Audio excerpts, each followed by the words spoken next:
Pomaže Bog, braćo i sestre, i dobrodošli u jednom novom YouTube videu. Moje ime je Hadži Teodora i u današnjem videu želim da vam pokažem moje putovanje kroz Španiju. Putovala sam sa svojim ocem i krenuli smo iz Beča ka Barcelonu. Tu smo proveli 2 dana i krenuli dalje za Madrid i tu smo također proveli 2 dana pa smo se vratili nazad za Beč.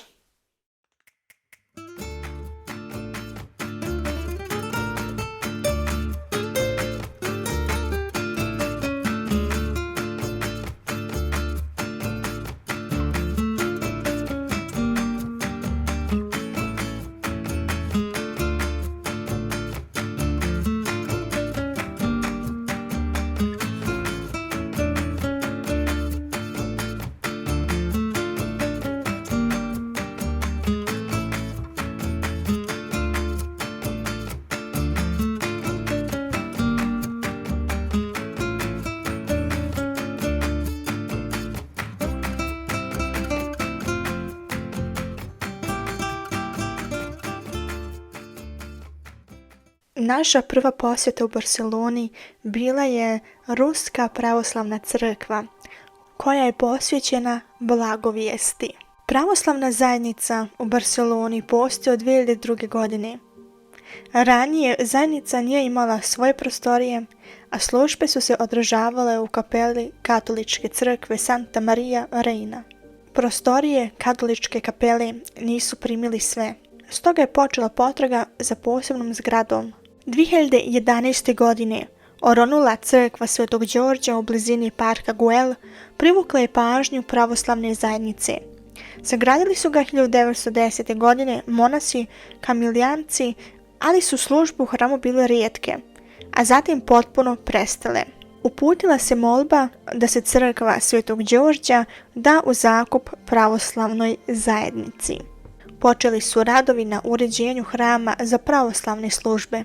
Hram se bavi izdavačkom i obrazovnom djelatnošću, pruža pomoć siromašnima i porodicama u teškim životnim situacijama. Među najpoštovanijim svetinjama hrama nalazi se kivot sa česticama moštiju sveditelja, Svetog Tihona Moskovskog, Svetog Luke Krimskog, velikomučenika Aleksandra Permskog, Svetog Nikolaja Japanskog, arhidjakona Stefana, Svetog Amvrosija, Sveti Anatolije Optinski, Sveti Isak Optinski, Sveti Alipije ikonopisac, Sveti Agapit ljekar, Sveti Nikolaj Sveti, Sveti Marko Pečerski, Sveti Jovan Dugostradalni, Sveti Damjan Iscelitelj, Blažnog Teofila Kijevskog i mučenice Evlalije Barcelone, kao i drveno raspeće isklesano u manastiru Ostrog, koje je parohiji poklonio mitropolite Crnogorsko-primorski Amfilohije.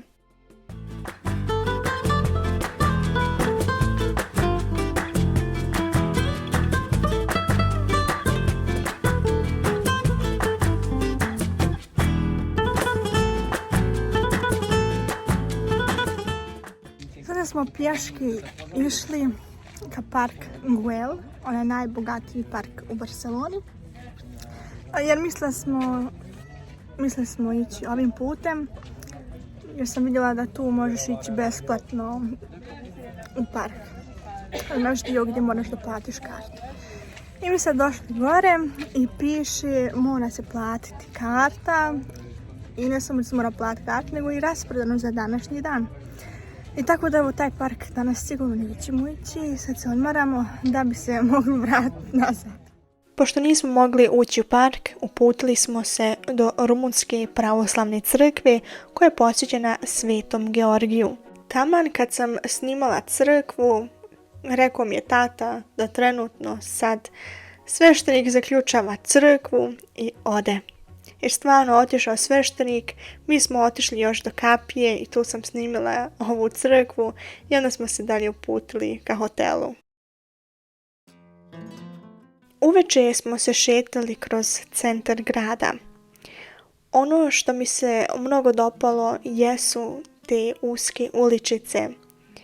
Nema puno auta, više je za pješake. Volila sam i gledati te malene prodavnice koje su tipično za Barcelonu u kome njihovo lokalno stanovništvo prodaje one stvari koje su oni producirali.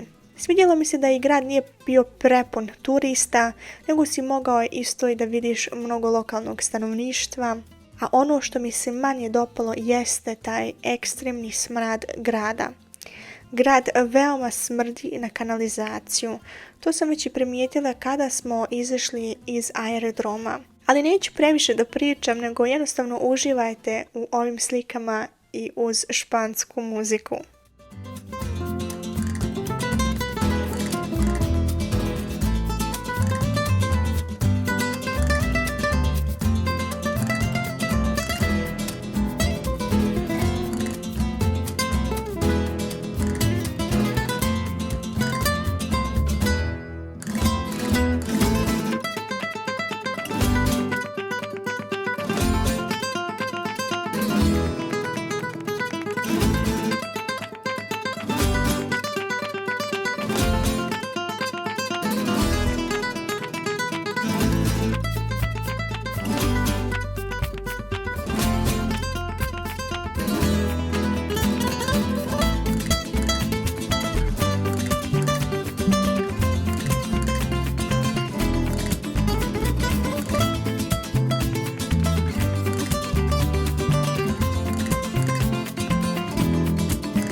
Moram da kažem da sam se veoma sigurno osjećala u Barceloni. Nisam imala taj osjećaj da ćemo biti pokradeni kao tipično u tim turističkim destinacijama, nego stvarno je sve bilo opušteno, ljudi su bili veoma prijatni i mogao si bez problema da se šetaš, jednostavno da uživaš u tom cijelom okruženju. Naravno, uvijek je bitno čuvati lične stvari i uvijek imati jednu malu torbicu uza se.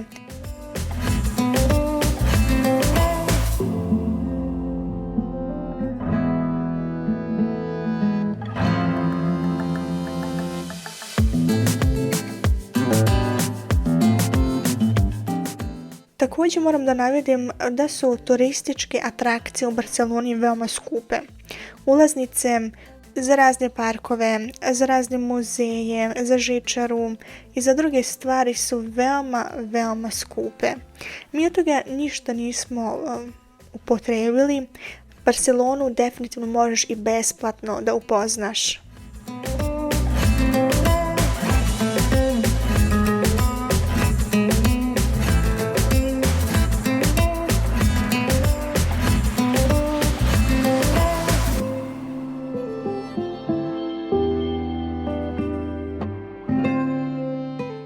Ovo vam je Mercat de la Boqueria.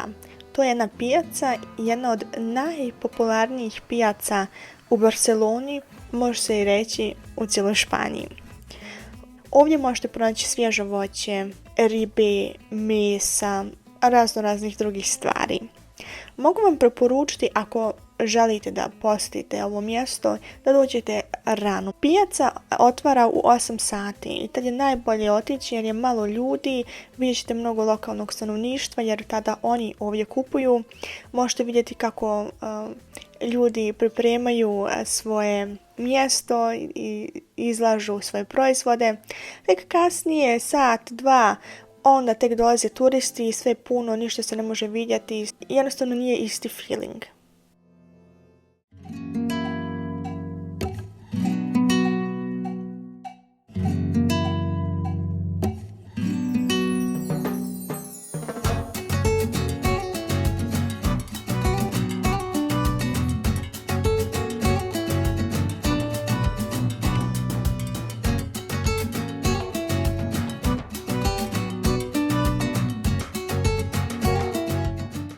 Ako se nalazite u Barceloni, mogu vam preporučiti da koristite metro.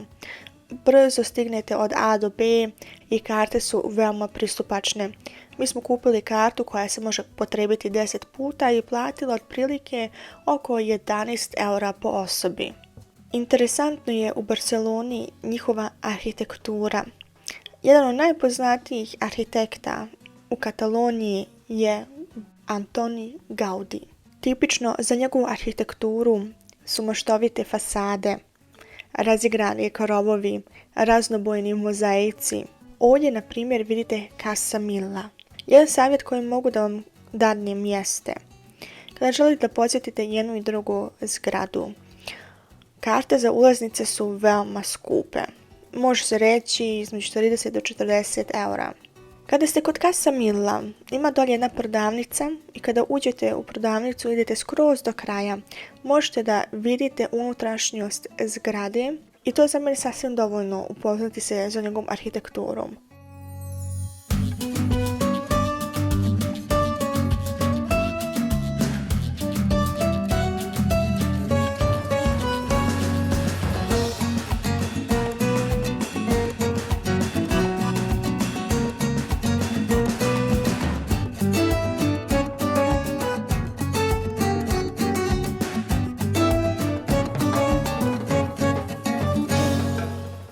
Također smo i posjetili Casa Batlló i tu možete da posjetite tu cijelu zgradu, taj kompleks, vidjeti unutrašnjost, ali meni to nije bilo toliko neophodno da vam posjetim i zato smo i tu otišli u taj shop i tu smo mogli da vidimo kako to malkce unutra izgleda i to za nas bilo sasvim dovoljno.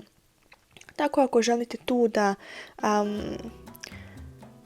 ušparate novac, mogu vam preporučiti jednostavno otići u te njihove shopove i unutra možete makar jedan dio arhitekture da pogledate i iznutra.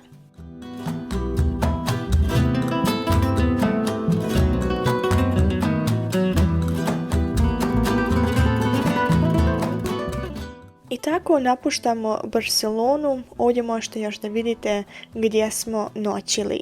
Mi smo se stvarno prepali kada smo čuli violinu u sred metroa.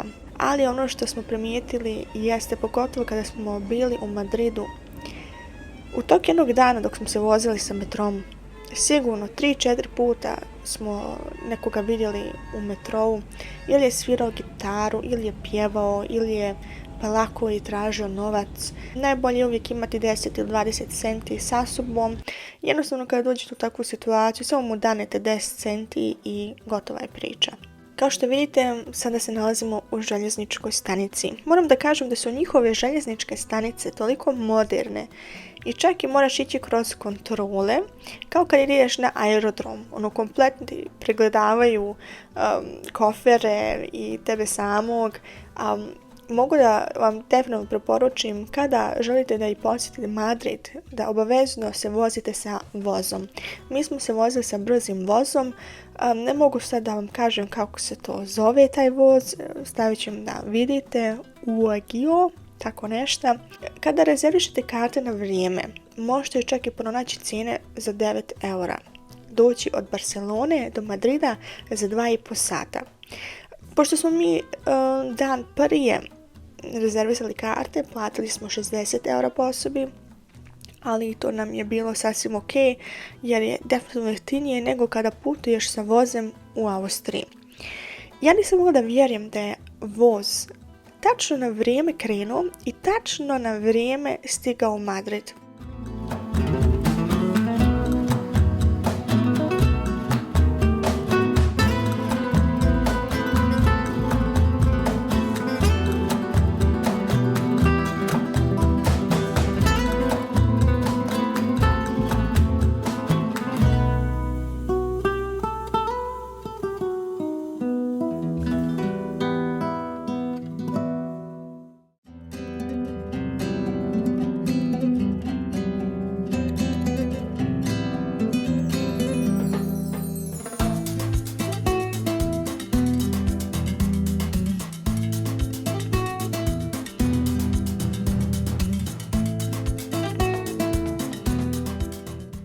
Iako sam na taj dan bila veoma umorna, ipak sam morala da posmatram kroz prozor, gledajući tu raznu vegetaciju koja nudi Španija. U jednom momentu je veoma zeleno, u drugom momentu vidiš more, u trećem si odjedanput u pustinji, u četvrtom vidiš neka brda i to toliko brzo se mijenja, na primjer svaki 10-15 sekundi se nalaziš totalno na drugom mjestu i ne možeš da vjeruješ koliko brzo vozi taj voz. Nekako sam smatrala da smo mi previše spori, ali kada ipak gledaš koliko smo brzo stigli u Madrid i koliko kilometara smo prošli, preko 600 čini mi se da je odaljen Barcelona od Madrida, je stvarno fascinirajuće voziti se sa brzim vozom.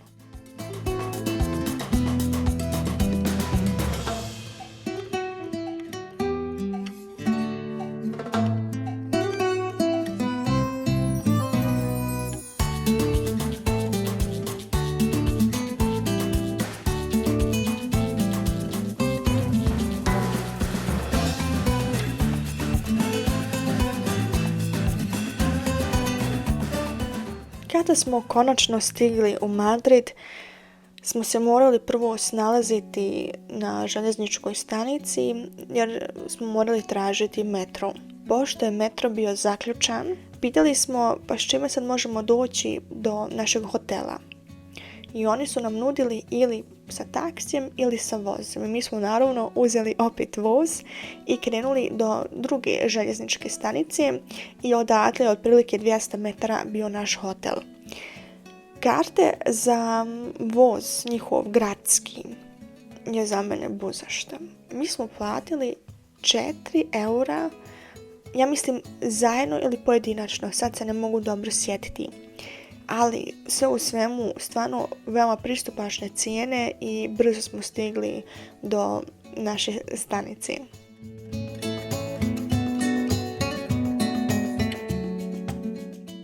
Uveče smo se uputili u centar grada. Super je bilo da je naš hotel bio blizu Palacio Real de Madrid. To je rezidencija španskog kralja i moram da kažem da mi se odmah Madrid mnogo više dopao nego Barcelona. Nekako volim tu tipičnu arhitekturu kao što imamo i ovdje u Austriji, tipično kao što je u Beču. Nekako mi se to ipak više sviđa nego arhitektura u Barceloni.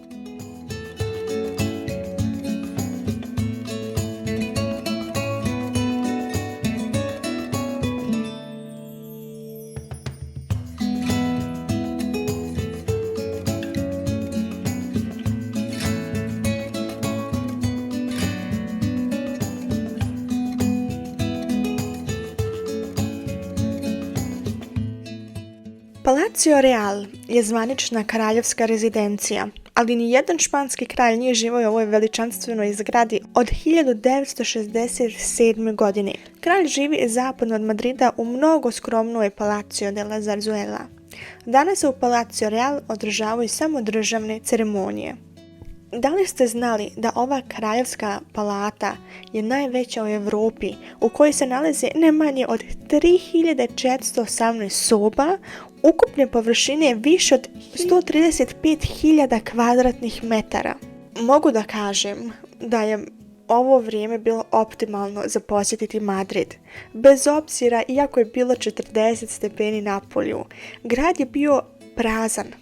Ne u smislu da nema nikog, ali ima skroz malo turista. I to nam se stvarno mnogo dopalo, jer ja ne volim lično gužve, ne volim kada ima puno ljudi na ulici i odmah se osjećam nesigurno, ali ovdje je bilo sve fenomenalno i baš je bilo za mene optimalno vrijeme za posjetiti Madrid. A mogu tek zamisliti kako je pun grad kada je maj ili oktobar, kada svi žele da posjete Madrid. Eto, pa vi sami razmislite kada želite da posjetite ovaj grad. I ako vama ne smeta puno ova vrućina, komotno dođite i u jul.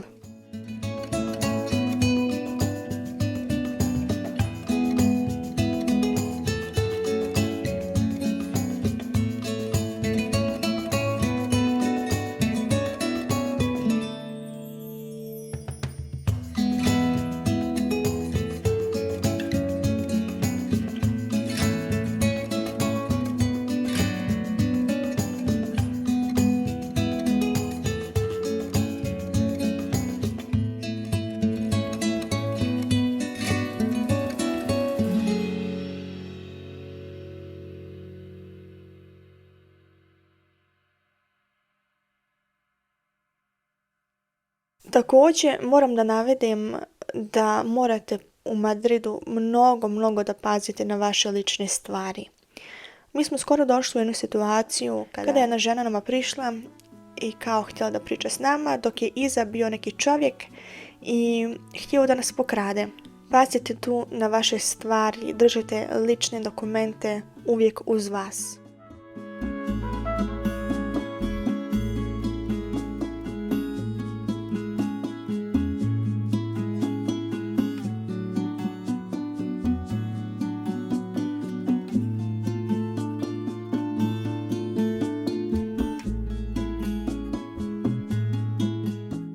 U daljini vidite Rusku pravoslavnu crkvu koja je posvećena Svetoj Mariji Magdalini. Parohija Ruske pravoslavne crkve u Madridu postoji od 1761. godine. Ali u čitavoj svojoj istoriji, 2,5 vijeka, nije imala pravi dom. Kućna crkva Svete ravnoapostolne Marije Magdaline kretala se zajedno sa ambasadom sve dok nije ukinuta krajem 19. vijeka. Crkva Svete mučenice carice Aleksandre, koja je postojala u poslijeratnom periodu, nalazila se u iznajmljenim prostorijama. 2010. godine potpisan je sporazum o dodjeli parcele za izgradnju hrama. Ova crkva je postala saborni hram Ruske pravoslavne crkve, Moskovske patrijaršije, Špansko-portugalske eparhije. Kada sam planirala ovo putovanje, vidjela sam da ova crkva radi samo vikendom. I samim time sam odlučila da je ne posjetimo jer ćemo mi u Madridu biti utorkom i srijedom. Ali me otac ubijedio da ipak posjetimo crkvu, pa makar da je vidimo svana. I kada smo se približili, on je provjerio da li je stvarno zatvorena i vidi, bila je otvorena. I čak smo imali mogućnost da učestvujemo na liturgiji.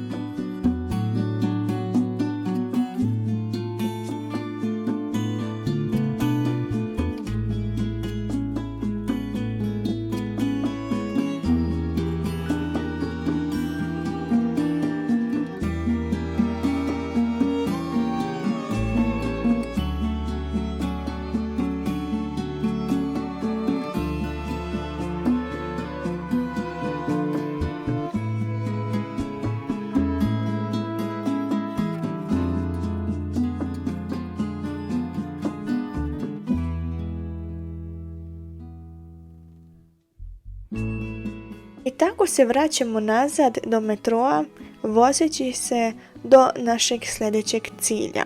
Moj tata je obavezno htio da posjeti Plaza de Toros de las Ventas. Las Ventas vam je arena za bikove u Madridu. Ja ne znam kako to ljudi mogu da gledaju. Ja sam kao dijete uvijek zamišljala Toro i to je to neka igra, neki ples, ništa sad posebno. Dok kada smo bili u besplatnom muzeju iza Las Ventas i kada sam ugledala da tu ubijaju bikove, odnosno da i čovjek može tu da izgubi svoj život, samo sam klimala glavom dok je moj otac bio toliko fasciniran i jedva sam ga isterala da izađemo odatle. Ne, stvarno, ja ne mogu to da podržavam. Apsolutno ne. Još on htio da kupi karte, ali, hvala Bogu, Las Ventas samo je otvoren vikendom. Uveče smo posjetili Grčku pravoslavnu crkvu. Ona je posvećena Svetom Andreju i Svetom Dimitriju. Prisustvo grčkog pravoslavlja u Španiji datira još od kasnog 19. vijeka, kada su neki grčki trgovci emigrirali na Iberijsko poluostrvo. U godini 1949. osnovana je parohija Svetog apostola Andreja. Prvi kamen sadašnje crkve položen je 1971. godine, a izgradnja je završena 1973. godine. Građena je u vizantijskom stilu sa zvonikom. Unutra, kao i svaka druga pravoslavna crkva, ikonostas sa svetim vratima odvaja naos od svetinje.